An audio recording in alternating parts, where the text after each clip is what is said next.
৪৫ আয়াত।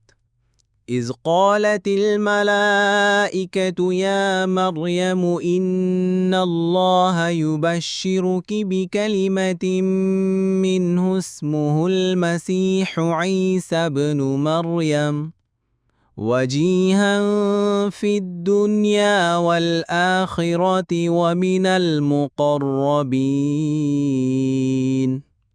অনুবাদ: স্মরণ করুন যখন ফেরেশতাগণ বললেন, হে মারিয়াম, নিশ্চয়ই আল্লাহ আপনাকে তার পক্ষ থেকে একটি কালিমার সুসংবাদ দিচ্ছেন। তার নাম মাসিহ, মারিয়াম তনয় ঈসা। তিনি দুনিয়া ও আখিরাতে সম্মানিত এবং সান্নিধ্য প্রাপ্তগণের অন্যতম হবেন। তাফসীর ১ নং ফুটনোটের বিবরণ। কালিমা ধারা এখানে কি বোঝানো হয়েছে? কাতাদা বলেন, কালিমা ধারা কুন বা হও শব্দ বোঝানো হয়েছে।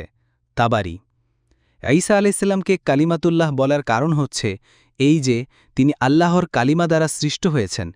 কেননা ঈসা আলাইহিসসালামের জন্মের ব্যাপারটি জাগতিক কোনো মাধ্যম বাদেই সংঘটিত হয়েছে, আর আল্লাহ তাকে তার নিদর্শন ও আশ্চর্যতম সৃষ্টি হিসেবে সৃষ্টি করেছেন।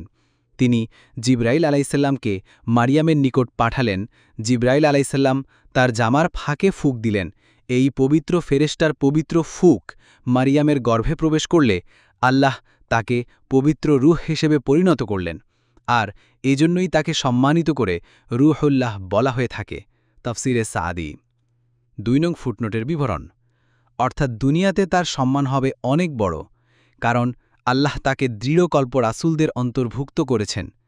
বড় শরিয়াহ ও তার অনুসারীদের সংখ্যা বৃদ্ধি করেছেন।